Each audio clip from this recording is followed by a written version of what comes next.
How's everybody doing this morning? Could not be better. Why not? All right. So we've been working on listing presentations,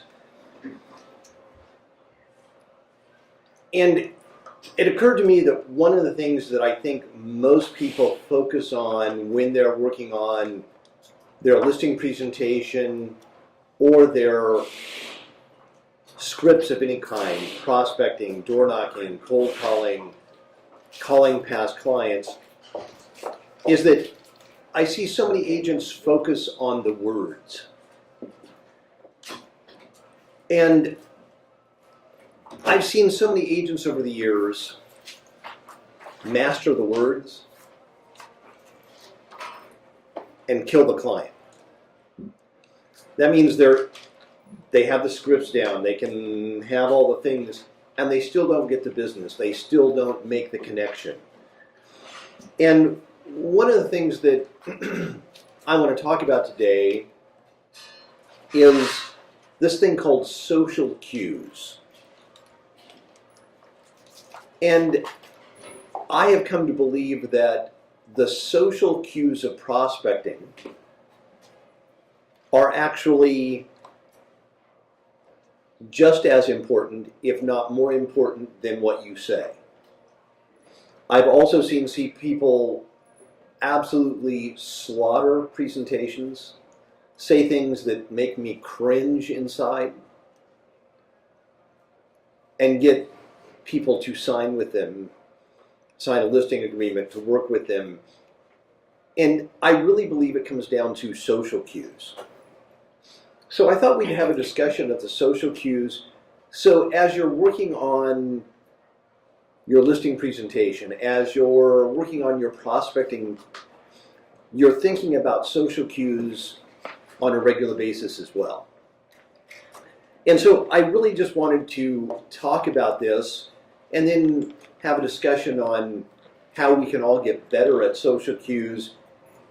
And what I found is that your awareness of this is probably the most important thing. And just thinking about it and looking at what you're doing. So first of all, let's see if I can do this effectively.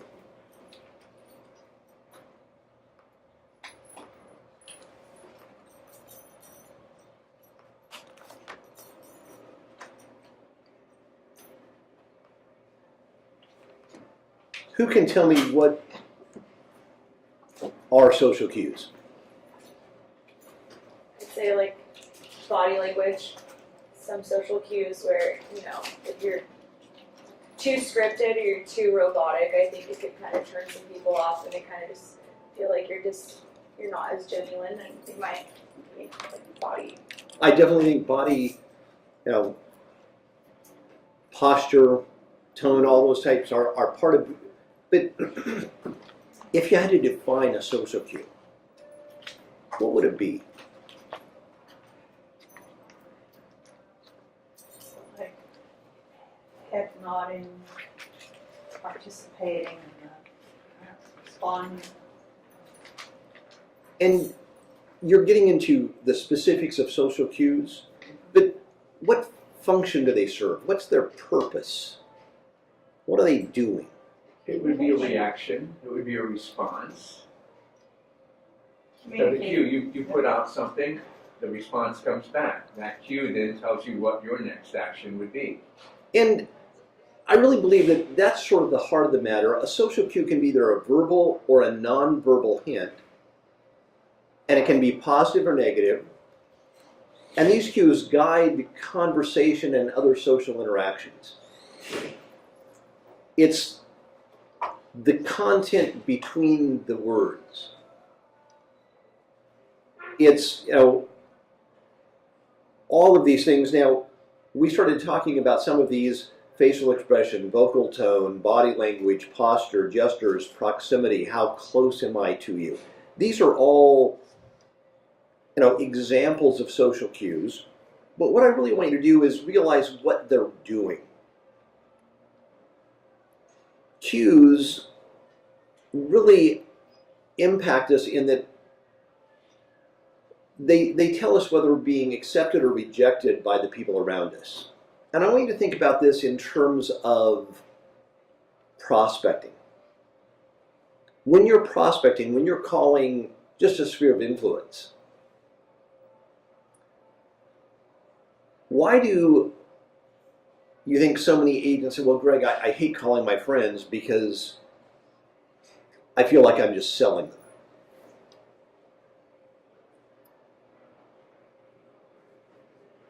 What's the social cues they're giving off in that situation?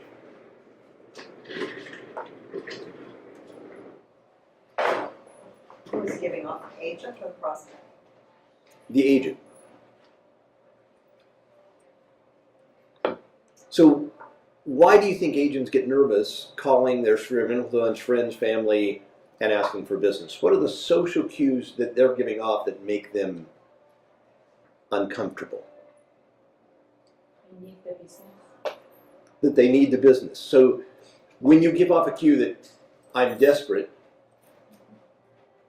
it makes people uncomfortable and it makes you uncomfortable.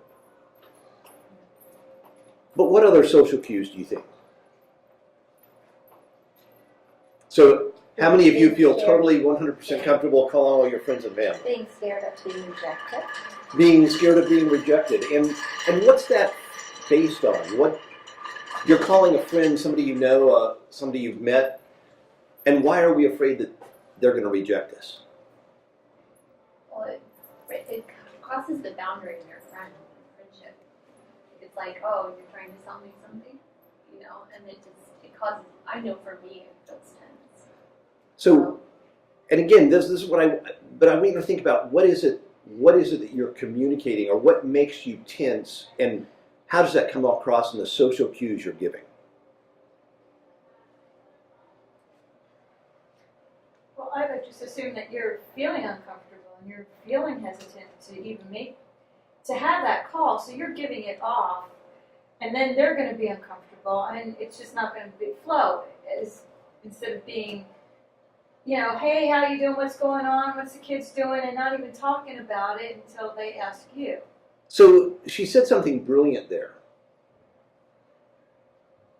Did everybody pick up on it? Yeah, I think I do. That we're projecting onto them our uncomfortable and feeling like we're being silly and that sort of thing. So think about this. If before we make the call, we feel like, oh my goodness, I'm nervous, I don't want to come across salesy. Do you think we're going to naturally invoke social cues that are going to help our cause? So here's the first thing I want you to think about in this thing when we talk about social cues. Before you make a prospecting call, before you go on a listing presentation, what's the first thing you need to do? Visualize the conversation. Pray. Breathe. Practice. Oh, practice. I have information of value that I can share with this person. Make it about that. Have the right attitude. And it's all of those things, but to me it's like you've got to get clear that what you're doing is valuable. If you don't feel like what you're doing is valuable, I guarantee you are going to emit social cues that automatically make connecting with people 10 times harder. And so, part of it is, one of the interesting things that I find is that as I've coached agents over the years, I have found that, I know none of this people in this room, but I have found that there's a lot of agents that actually are a little ambivalent or a little embarrassed about being a salesperson. Uh-huh. Now, and you can hear it when they talk. It's like, I sell real estate. It's like, I'm embarrassed that I sell real estate. And I want you to think about how much just that own mental attitude or internal dialogue kills your chances for success. And so, and I wish I had a magic wand that says, I could imbue all of you with deep internal belief that what you're doing is valuable. But is what we do valuable? Well, if you say, I am a salesperson, that means I am selling. But if you have your self-talk that says, I help people make wise buying decisions, and that is your profession, it changes the way you look at yourself. And I agree with that to a certain extent, but I want you to think about what profession is not a sales profession. Correct. Yes. Can anybody give me a profession that's not a sales profession, a job? Research in a laboratory. So researchers don't have to sell their idea to get funding. Correct. See, and you think about it, see, what's probably the most important sales presentation you guys have made in your life? Getting married. You want to go I upstairs? Talk about the ultimate in sales. Right, or negotiating a curfew with a parent. Like I say, the biggest one is first Yeah. selling a person on saying, I'm going to spend the rest of my life with you. What an incredible sales job. But it starts with, do you want to go out? And then selling your kids on being reasonable. So part of it is that we've got to get outside that somehow we have this idea that, we aren't in a noble profession. If I was a doctor, then I'd be doing something noble. But what do the most successful doctors do? Book the next appointment. They upsell extra products. Now they sell their patients on following their advice. There you go. Yeah. And that's been backed up by huge amounts of research. People go see doctors all the time. And doctors can tell you, take these pills, do these exercises, and basically doctors that do not have high follow-through rates are poor salespeople. Doctors that have very high follow-through rates are good at selling the patient on doing what's best for the patient. They understand that telling people what to do rarely works. They tend to engage them and sell them on doing what is best for them.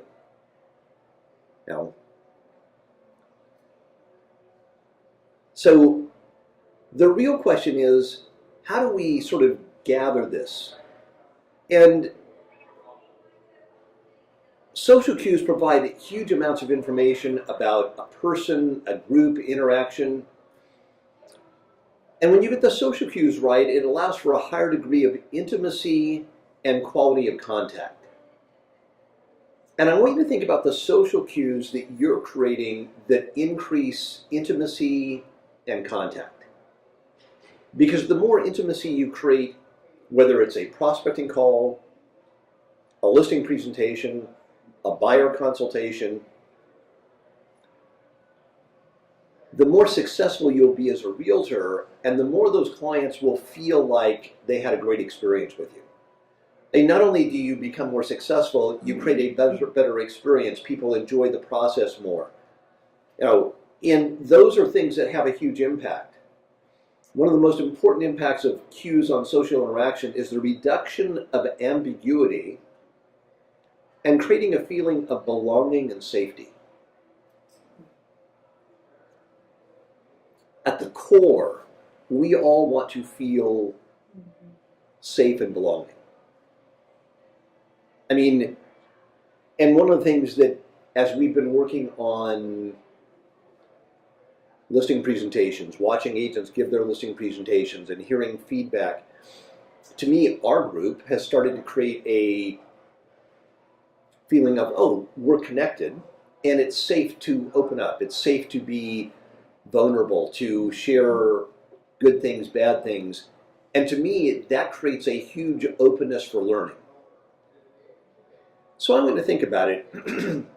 If we put together a group of kindergartners, MBA students, a group of doctors, a group of lawyers, and a group of engineers, and gave them these ingredients: 20 pieces of uncooked spaghetti, a yard of transparent tape, a yard of string, and one standard sized marshmallow. And we gave the instructions to build the highest structure they possibly could with those ingredients. Which one of these groups do you think would win? The engineers? Kindergartners. So why the engineers? Build stuff. They build They things. started as kids building Legos, I'm sure.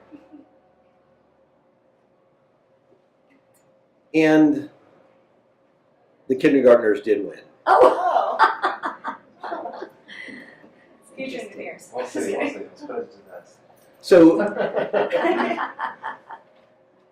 in a series of about 500 trials, kindergartners averaged building a structure of average 26 inches with those ingredients.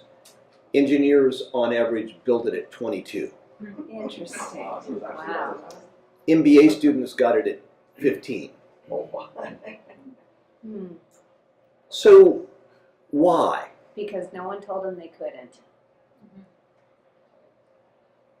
They're unfettered by So paradigm. here's the other question. In these groups, which one of those groups do you think has the most discussion and conversation? Get MBA people. They talk about it too much. They talk about it way too much. And the interesting research is that the more they talked about it, the less effective they were. Mm. Kindergartners in the exercise, on average, each spoke 10 words. Yet, they communicated with each other incredibly well.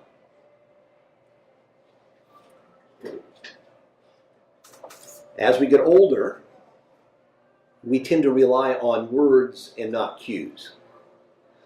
And that actually hurts our productivity, our connections with people.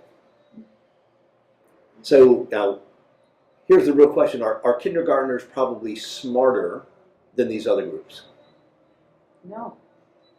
From an intellectual point of view, they don't even have fully developed brains.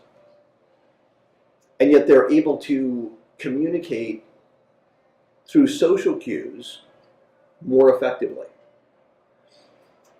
And part of what I want you to start thinking about is, what are the social cues you're communicating? And then what are the social cues you're picking up on? And one of the things I want you to think about is that when you go on a listing presentation, how many of your clients do you think are just saying, you know what, when this realtor gets here, I want to be as open and warm and inviting and communicate safety and belonging to them just as much as I possibly can? Is that what they're thinking? No. They're thinking about themselves, that they're anxious and they're... So how many of you, when you have a salesperson coming to your house, just love that? Just say, oh, God. Wait to be sold. Just, you know. Unless they're Girl Scouts. Oh, yeah, there you go. So think about it. Even in the situations where you know you want to buy, are you excited about talking to a salesperson? So here's the question. If you're not aware of the social cues they're giving off, do you think you will respond unconsciously to those social cues and respond in less than optimal ways? Now, these are not hard questions. Can you This is- repeat it? So if you are not cognizant of the social cues your clients are naturally going to give off that might be less than inviting, do you think you will sort of automatically respond to those social cues and respond in less than an optimal way? Yes. And so part of this is sort of an interesting thing. People that tend not to read social cues well can actually be very good at building relationships. Why? Because they just ignore. Now, it does cause certain problems in certain situations, but I want you to think about it. So let's look at some of the interesting social cues. And there's a couple things we can learn from. And there's two groups we can learn from. One is hooligans and one is surgeons. So, as most of you know, soccer is the world's #1 sport. So for a long time, riots after soccer games, after major championships, have plagued Europe. So, how do you avoid riots after soccer games? If you were in charge of a city that was hosting, a World Cup event or the European Championships, how would you prepare your city so that it didn't have riots?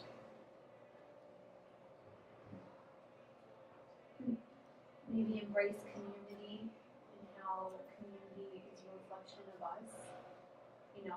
Like we're here for the community. Let's show them that. So that's definitely, but now people are coming from all over Europe, from definitely not part of your community. So you've got people from around the world coming to these games. So whenever, I don't know soccer, but say there's a 7th inning stretch, okay, I don't know, whatever the concept is. And they sing some kind of song that everyone in the stadium can Creates participate. unity. Like, and it has body movements to go with it, simple body movements. Okay. Like doing the wave or singing "Take Me Out," because they sing at Angel Stadium. They stop the beer service and they sing "Take Me Out to the Ball Game." For example. And I definitely think that could build a sense of camaraderie during that. But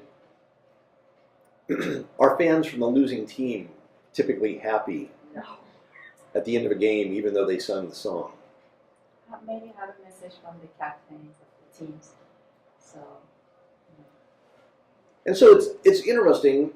They tried a variety of things, and here's some social cues that failed.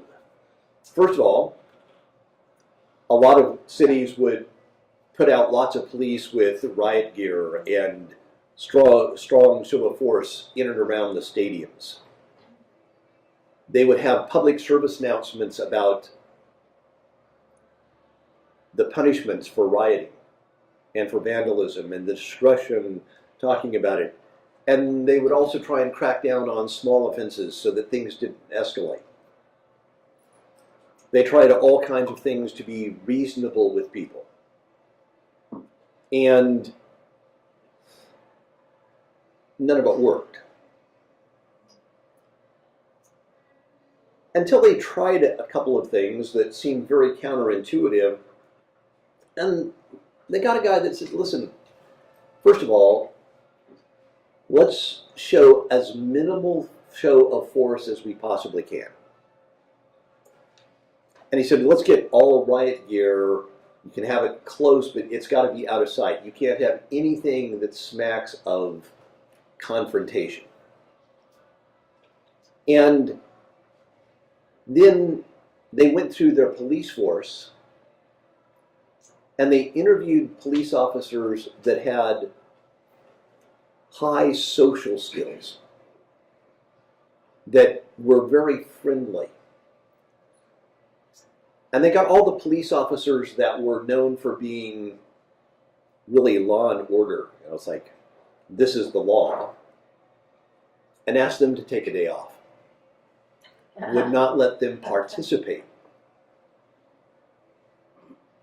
They also put the officers in more of a civilian type clothes.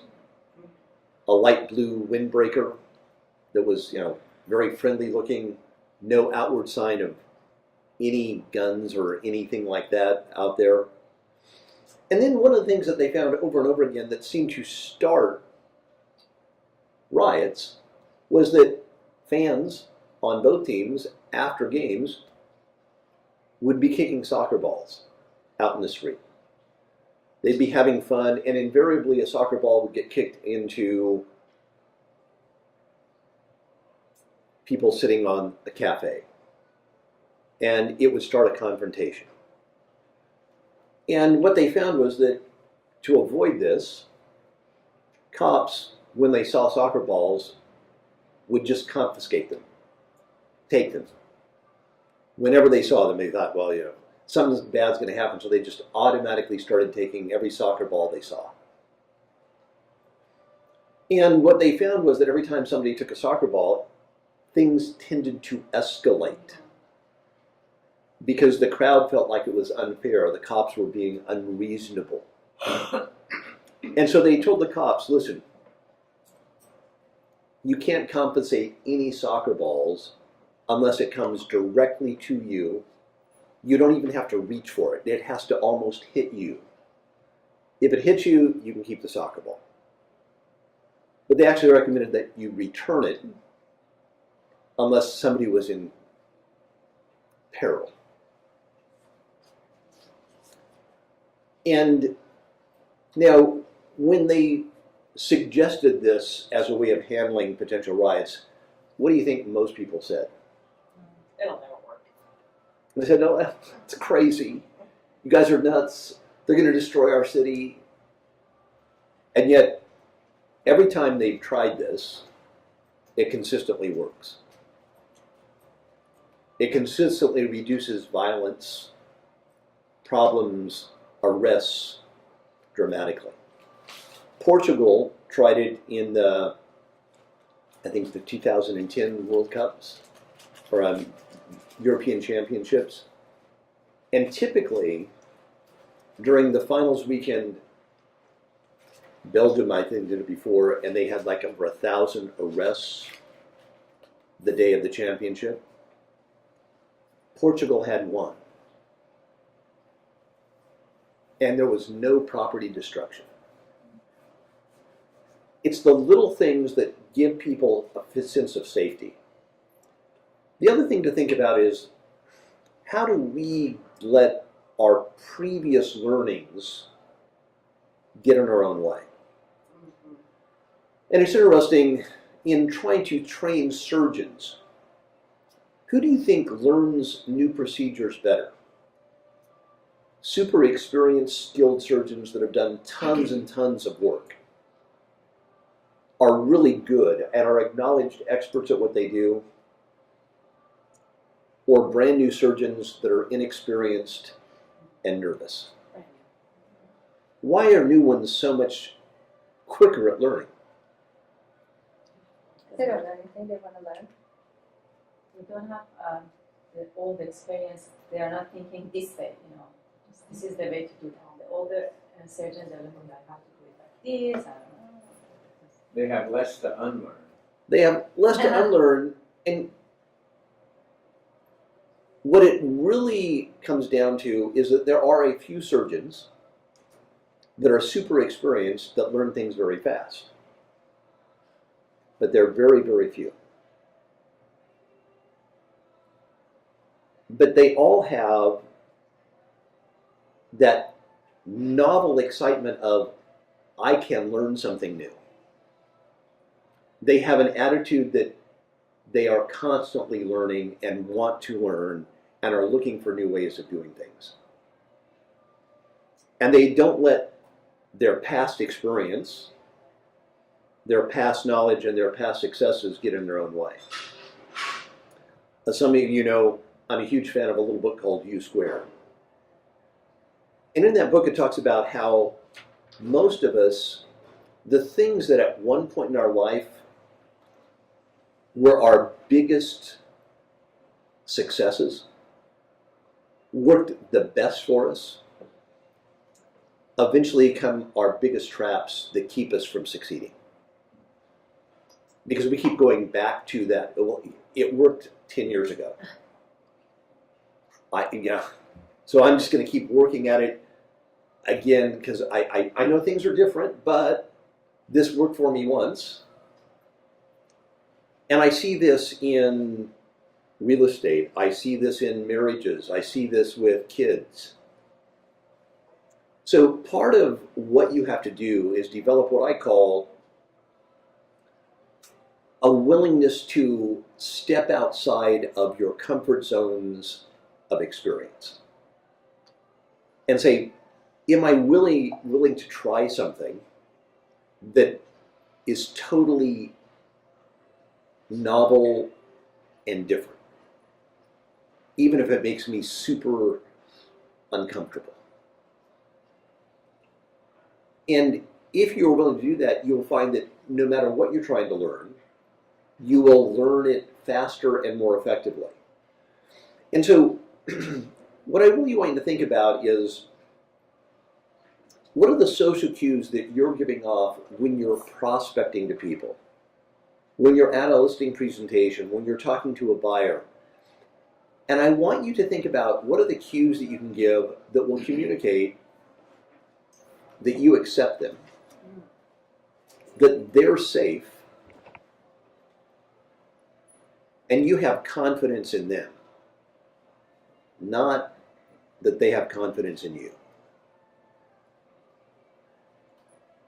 So, anybody have some ideas on what you can do that might be able to increase these 3 social cues? Leave a decent amount of space between the two of you. Ask them questions. And when you say a decent amount of space, Like if you're approaching them at a door, if you're door knocking, you don't want to be, right up in their face. You want to, give them some feed. Don't be right up at the front door either. That's what I'm thinking about. and the research would actually suggest something different. The research would suggest if you're door knocking, if somebody comes to the door, you need to shake their hand or reach out and touch their shoulder. You need to physically touch them and then give them space. Oh, that was, no, sorry.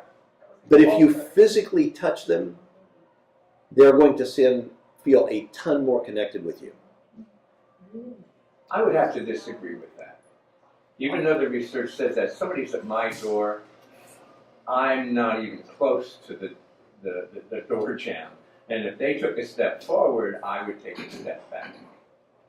And I mean, to me, I think that this is where we've got to think, how do I do it in a non-threatening way? Because you can do it in a threatening way that would definitely create that.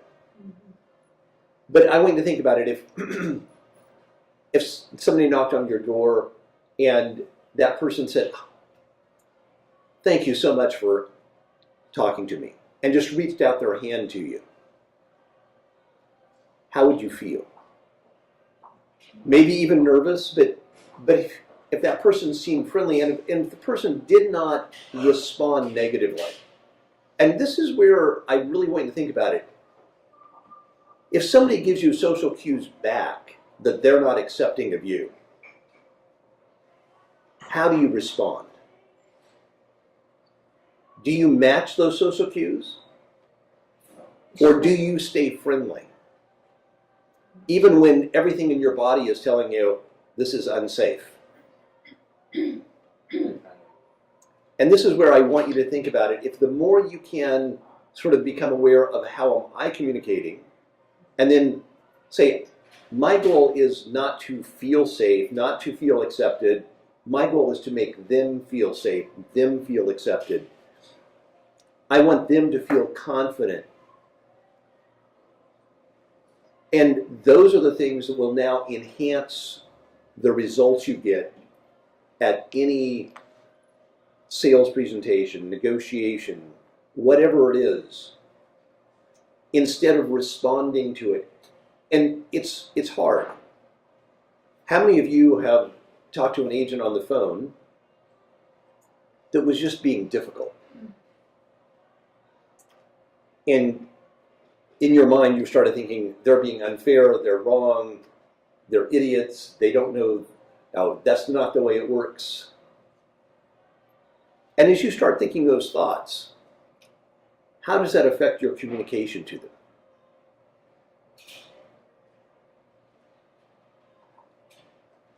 Does it help it? No. And how many of you have talked to one of those difficult agents and gone down this path and suddenly found yourself and thought, how the hell did I get here? Yeah. And then suddenly be a little embarrassed that you were as negative as you were.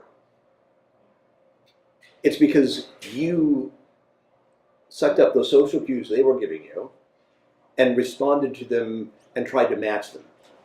It's like, well, let me show you. Right. It's almost like a game that we get to play every day of just let's just play a game of being the best that I can possibly be. It's like, and to me, it's like it's so much easier to try and work, and it's hard because you know I talk to agents on the other end of our agents' transactions, and they tell Robin and I things that are totally bizarrely wrong. I mean, really. And I used to try and correct them. I said, well, you're wrong about that. And I found that never went over well. Whenever I said, well, that's interesting, you may be right, I found that I have a better chance of actually getting to a resolution, but it doesn't ever feel natural. Because, it feels strange to people. And so part of it is thinking about what can we do. And again, let's go back to just making prospecting calls. When you're calling somebody and just connecting with them, how do you make them feel accepted? Listen. What? Listen. Listen, definitely. Listening is definitely big. Letting them talk about themselves and their lives and what's happening with them. Let them know that you heard them. So, give me an example. So repeat maybe something that they said. Definitely, I think that if we mirror and match them, especially verbally, I just want to make sure I understood you correctly. You said X, Y, Z, and giving them physical feedback makes people feel so much more connected. Now, it feels unnatural to us at start, but it really does make a huge impact. So definitely be willing to repeat what you hear people telling you. Definitely, because if you don't listen to them and you ask them a question that they already answered, they already cue in on that as ingenuine. Yes. Genuine. Like they'll say, I already told you. So you have to really take yourself out of the picture and really just put yourself into them. And it's I don't know. I definitely, and part of it is that when we get nervous, we don't listen as well. So part of it is, before you make a call, go on do anything, it's getting in that frame of mind that says, I really want to listen effectively. I want to pay attention. It's like, being fully present so that you are engaged in that particular moment, and that will make a huge difference if you're just paying attention to those cues. The other thing is, Robin has often suggested you just call people and say, hey, just wanted to touch base with you. And one of the things that I found is that some of the most effective people that connect with a sphere of influence, past clients, call them on a regular basis and say things like, hey, I was just thinking of you. I'm sorry we haven't been more connected. Now, some agents say, well, Greg, what if you genuinely don't feel that way? And I've struggled with that. If you genuinely don't like people, don't want to be connected with people, then I'm not sure this is the right profession for you. But how many of you, just as a general rule, would like to feel more connected with more people on the planet? So, to me, it's like most of us do have this desire to feel connected with more people. So, is that wrong, right? But I think if you just get in touch with, I am part of the collective. Now, part of it is that I believe that we are all connected.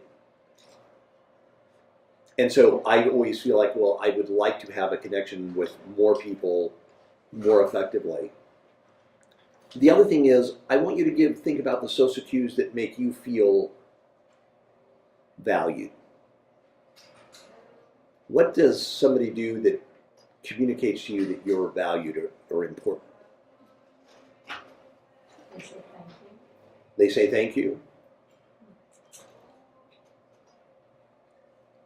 Just like in general, like life, I always hold doors open for people, and I appreciate when people do it for me too. I always make sure the door's held for someone. And So they pass it on, and I can just tell that they're like, oh, thank you, and you'll see them do it.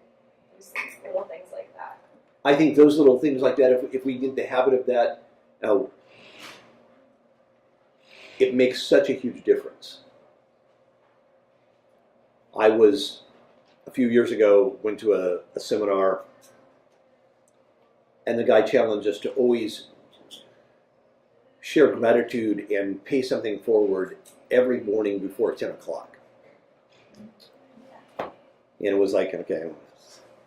And at my old office that I had in Newport Beach, I'd go to a Starbucks right near it every morning. And I thought, well, I don't know if I'm going to see anybody else before 10. So I was always walking to Starbucks trying to figure out, how do I share my gratitude? And so I tried to learn the names of the people that were there, tried to always tell them I was appreciating their drink, and just little things that I did. And I did it probably consistently for off and on, consistently for 6 months. One day I came in late. Normally I got there early. Came in and it was like 8:30, 9 o'clock. And I could not believe the line in Starbucks. So I got in the line. It was out the front door. And about 2 or 3 minutes later, one of the workers came with a cup of coffee, and he sort of waved at me. Come over here. I said, okay. And he walked me out into the street. I said, everything okay? He said, here's your coffee. I said, That's so cool. I said, thank you very much. He said, I said, why? And he looked at me and said, we've all talked. You're our favorite client. Aww. That's sweet. I actually had that. My daughter and I were put on a first class flight by the counter attendant. He waved us over. There was a delay. And he said, because you've been the nicest person. Yeah. And I think about those social cues that we give off have a huge impact. And if you can give off good, positive, accepting social cues, even when people are being not easy to be accepting of, you will find it has a huge impact. I really believe that's the difference between the more successful listing presentations and the less successful ones. I believe that's the difference between the results in cold calling that's really effective and cold calling that's not. Now, and I know that we're trying to master the words, but I really want you to think about your intent and your social cues, and the more you can pay attention to them, the more impact you're going to have. Yes? The way I see it is with real estate, there are so many, so much going on in a person's life with real estate that are very milestones in their life. And if we can come from that place of sincerity and truth, that they will pick up on that and want to work with us. Like one of my best clients, she worked with one of the top agents on the East Coast, and she told me I would never work with him. I would always work with you, like, because he was not sincere. He didn't do the mirror and match and stuff. And clients pick up on that, on sincerity. Mm-hmm. I don't even know if that has anything to do with social I definitely think media. that has an impact on it. The other thing I would encourage all of you is that early on in your relationship with your clients, tell them, listen, as your realtor, I'm your fiduciary. And part of what that really means is I'm always going to think about your interests best. But part of that is it also gives you permission to freak out on me every now and then. I like that. And if you freak out on me, yell, scream at me, I want you to know I'm not going to take it personally because I'm going to be here for you. And if you give permission to your clients up front, you'll find that when they do that, the relationship returns back to an equilibrium much, much faster. Because if you don't give them permission and they freak out, they're embarrassed. They have a hard time moving beyond it. But if you give them permission to freak out and you let them know I'm going to accept you, I'm going to make it safe for you, even if you don't do perfectly, what you or anybody else would really think would be great, you'll make it a much more effective relationship. And those are the people that are also going to give you a lot more referrals. They're going to give you more referrals, connections, value, because they really do feel like, oh, this is somebody I can confide in, trust, and I know is going to have my back. I love that, Greg.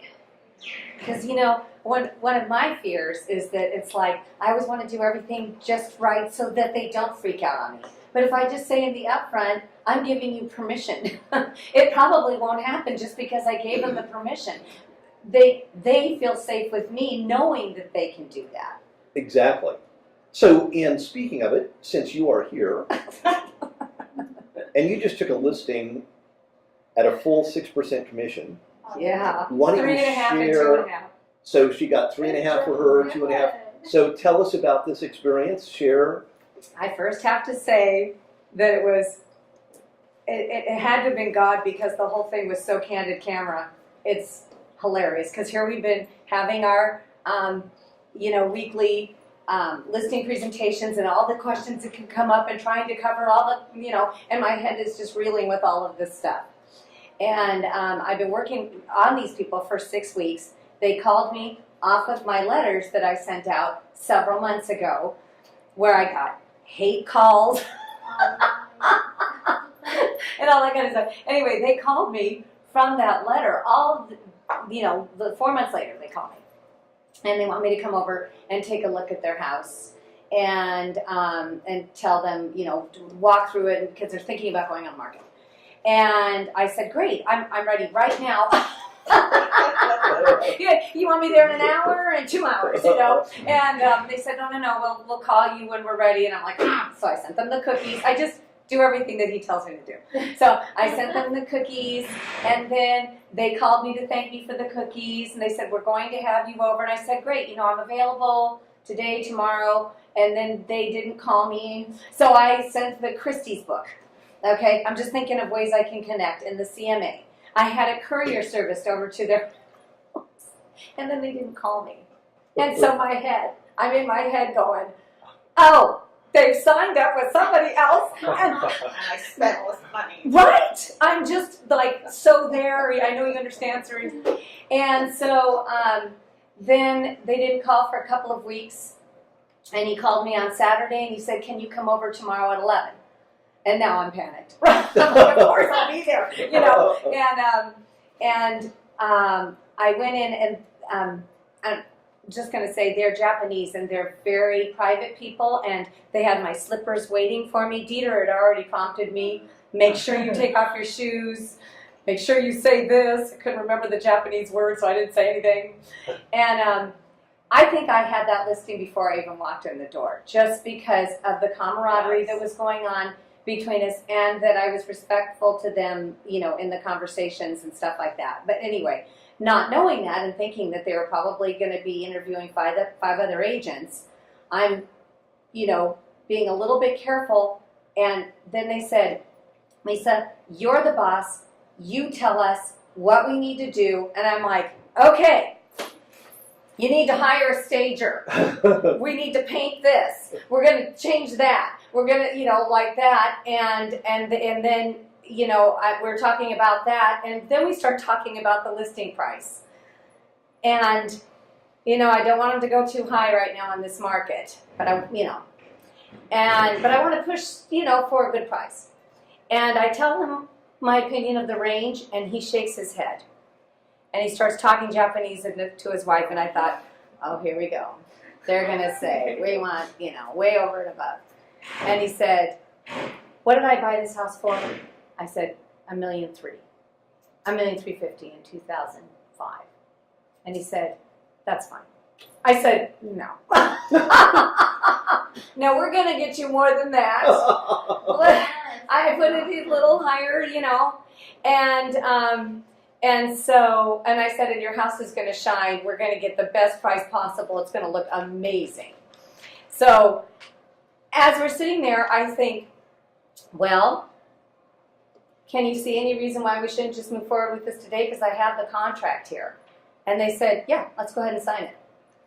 Oh, and it's 6%. 3.5 and 2.5.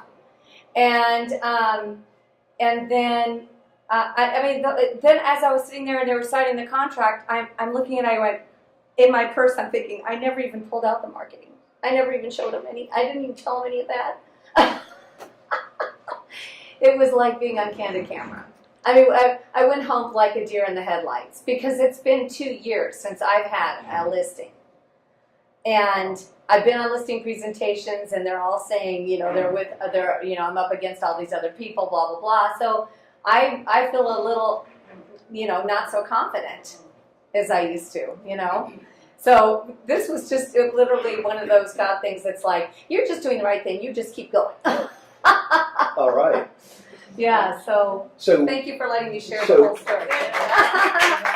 And the best part was that the wife said that the reason that she picked, the reason that they wanted me to come over was because they got the first letter, and if you don't know how the letters work, you can get them from Robin and Greg, but it's a series of letters that you send out every 3 days until every single person in that neighborhood calls you and tells you to take them off of your list.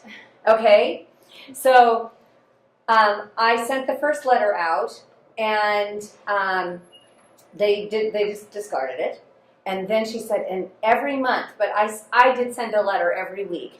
And she said, and every month you sent us another letter until they finally thought, maybe we should sell our house. Is that funny? And he said, and you were persistent. And I said, well, pleasantly persistent. Yeah. No, You need someone that's persistent. And now in you this just business. gotta Yeah. say yes. Yeah. They're telling you we like that. I know. And you're Okay. qualifying it already. Yeah. So Yeah. just, yeah. Yeah. So is there anything that you've learned during this that you felt what really helped you during that presentation, or anything that you think that made a difference, or? If I just get out of my head, I'm good. Well, yes, that's why you should never go out there unchaperoned. I know, and I'm there all the time. And I just need to really do my work, do my daily method of operation, and just get out of my head and get out of my own way. Because people are looking for, And people to take remember, care of them. And that's what I do. and to me, it's such a great example of people are operating on their timetable, not yours. Right. And we tend to, it's like we talk to them, we have a good conversation. And to me, it's like, this is where mentally, when they don't contact you in the time frame that you think they should, Right. instead of telling your story of, oh, they're interviewing somebody else, they must not like me, come up with a story that makes you happy. They're on vacation. They're on in Europe. vacation. They're doing this. It's they're going to call me. I'm likable. Of course, they're going to call me. To me, it's like, just get out of your head of all the negativity of All the the negativity. expectation. Do you know where he was for 2 weeks? He was in Texas being tested for cancer. Oh dear. That's why they didn't call me. And he didn't tell me that he was going to be doing that and it was going to be a while. He was just like, no, we'll call you. So once he told me that, of course, that oh gosh. Anyway, so All right. Well, congratulations Thank on that Thank listing. you. So, anybody else have anything wonderful they've been working on to share?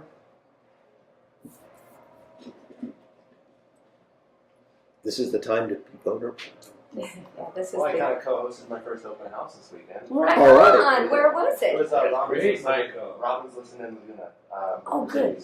Yeah. Oh, Well, I good. helped her. I was a shadowing co-hosting, helped her set up, and talked to some clients or people that came in, so some neighbors, potential buyers. Did you have fun? Yeah, it was really fun. Good. It was cool. I wasn't that nervous, and now I feel like I'll be even more confident when I do my own. Oh yeah. And I'm kind of ready to. All right. Did you guys have a good turnout? Saturday, I was in the same house Saturday. It was pretty Just 4 nice. groups, it was slow. Yeah. Just only had one good one as soon as I started, and that was it. Okay. I just have one good one. He just moved from France a month ago and he's renting across. And Oh. his wife is moving in next year, right? Mhm. And they're thinking to buy next year. Okay. Yeah. So, They're renting right now, looking to buy in about a year. So that's a good contact right there. For you. yeah. Yeah. He is here, she's still in France. It's great. I've been working with this guy with Ray. It's been a couple months, and he does not want to use an agent. He just wants to let all the agents know that he's selling his house. So he's not ready to put it on the market with anyone. But I call him every week, and I give him an update of what's going on and another house that's going on in the neighborhood, and if the price dropped. When I talked to him yesterday, I just said, I'd really like to take pictures of your house and be able to really show it. So is there a way that I could set that up with you? And then he says, I think next week when I come back, I'd be ready to do that. So I'm hoping that is, he answers my call all the time. Most times he's very short. Like 2 minutes, if I'm not saying that I have a buyer for him, he's ready to say, I gotta go. But I just keep doing it. And you're going to get that listing. I just know it. Where is that? It's in Linda Isle. Oh my gosh. Because all the other agents have or will give up, Yeah. right? Am I right? And you're just going to keep being positive and persistent. It's going to pay off. All right. That's great. So I walked in Balboa while back. I was just finishing off my license. I'm walking to this house. I was actually trying to find parking, but I couldn't. But it was an open house, and this guy, same thing, who's an owner himself, was selling his house. But then he had a sign, and so I said, "What's the sign?" And he said, "One of my friends just has it on MLS, and I'm just going to give him a little something." But he doesn't do anything. He just has it on MLS and put a sign in there, but he's just doing all this sale because he thinks he can do better. So I called him. I left him one message so far, and I really want to go back. Like, how do you approach him? Would you just give up on someone like that because he already has an agent who put it on MLS? No. Or you just keep on I hounding? just stay connected. It's not hounding, it's just staying connected. Okay. You know, to me, it's like Just in a kind of... agents overanalyze this all the time. It's like, just, hey, I was just thinking of you, just wanted to touch base with you. How are things going? And how's the house and Now- selling? Or, okay. Just staying connected with people on a regular basis is so critical. Right. Did anybody see the thing that Robin and Gary Gold did at Tom Ferry's event? I saw like the first 30 minutes of it. So the last part that, Gary at the very end, he says, advice he'd give to himself if he was starting out. Mm-hmm. And his advice to himself was to never, ever, ever, ever give up on a client. Mm-hmm. And he realizes that he's let so much slip away because he just wasn't persistent. So when he sold the Playboy Mansion, he found out that they were probably going to be selling it or listing it a year and a half down the road. And in the following 18 months, he had a contact with the attorney that was going to control the estate. Mm-hmm. And he called that attorney 200 times over 18 months. And just, he said a lot of times he'd just leave a message, never return a phone call, never, he said, every now and then he'd actually catch the guy, talk to him. And he said, the guy never gave me an indication that I was going to get the listing. He said, I wasn't clearly the front runner. He said, I wasn't the biggest name, wasn't the most successful. And in the end, he got the listing because the guy said, you are the most persistent. Wow. You were always pleasant, and you were always persistent. You never got frustrated. Never lectured me on why aren't you returning my phone calls. So to me, it's like at every level. I mean, that was a $100 million listing. So, and here's the funny thing: people say, "Well, for a $100 million listing, I'd make 200 calls." I love the story Gary tells about the one guy that got so annoyed at his persistent calling that he threatened him that he's going to come over and beat his head in. And he ended up getting the business, but he ended up doing that. And that happened. I actually, like, when I've done a lot of door knocking, or I will go back, I look forward to going back and visiting the angry person because there's a story. There's usually a story there, and I haven't heard it yet. And That's a I'm really good point. interested to know what the story is behind the anger. So we were having a bad day. So what are you going to do? And those are people also that, to me, it's like if somebody gives you a really hard time, it's like those are people. Send a cookie to. Yeah. Be overly nice back to them. Yes. Yeah. Yes. Every nasty call I got, and one guy taped the letter to my garage door. And he's like, "Take me off of your list." And I sent him a lottery ticket and said, "I'm so sorry. If you did blah blah blah, have a great day and blah blah blah." Well, his mother has already put an offer on this house that I have a listing on. All right. So anyway, I need to talk to you about that when class is over. All right. So first of all, Was this useful today? Yes. Wow. Social cues that say, I'm trying to not take it personally here. No, it was very useful. All We're right. sitting here with overwhelmed feelings is what it is, Greg, and we just can't get it out. All right. Well, first of all, I want to thank all of you for coming. I appreciate you all for investing your time and effort to be here. And I love the culture and the group that we're creating in here. And I know it's going to pay off for all of us over the long run. So thank you for coming. And go out and sell some real estate. Let me make a plug tomorrow in the office meeting. We are going to do a little training session on how to make your clients, once you've taken a listing, how to make them feel like you have done an incredible job, earned every dollar of your commission, and then some.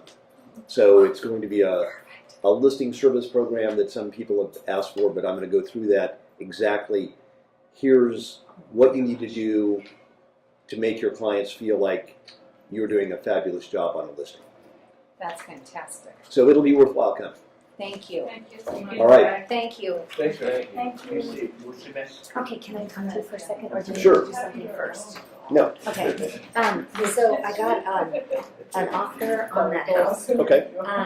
It's the only way I can remember it. You know, So then quite frankly, it's because I told a neighbor, and the neighbor told her friend, and that lady is the mother of the guy that sent me. Okay. Oh, yes. So anyway, Why? I called my client, told him about the offer, and then I actually have a couple of other people that want to see this house, you know.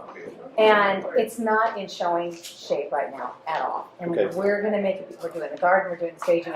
I got them all, besides my enthusiasm, got them all excited That's pretty about good, huh? that happening to their house. Okay. Okay, that is, but it's not gonna last for like 3 weeks. Okay. So, so I said to him, it's a low offer, $1.3 million. Proof of funds, the whole thing. Right. But they aren't willing to come up in their price unless they can see the house. And like I said, we're very, very private people. Why?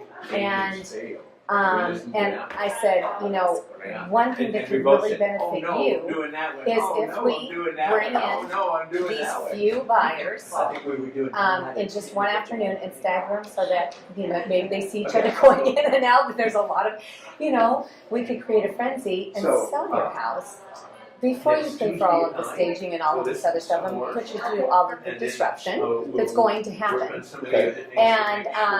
And that's my responsibility to you, to let you know that, you know, this could happen, and we don't know it would happen in 3 weeks.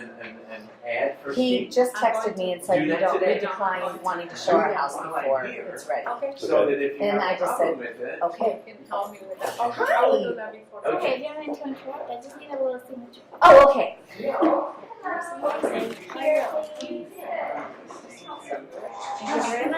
A little signature. Okay, there you go. So anyway, so he just texted me and said he declined showing me the house. Okay. We need to all And I go said, get lunch. You know, that's fine. Or I said, okay, I'll let them know. Now, how do I let them know? Because I've already let the agent know that they're marinating on the idea that they don't really want to show their house before it's ready for the market. So I would call the agent back and say, Okay. listen, my clients are in the process of doing some staging, fixing everything up, and because they've already committed to this, they're not willing to show it until it's all complete. So right now, we anticipated the first time that they can show it will be XYZ date.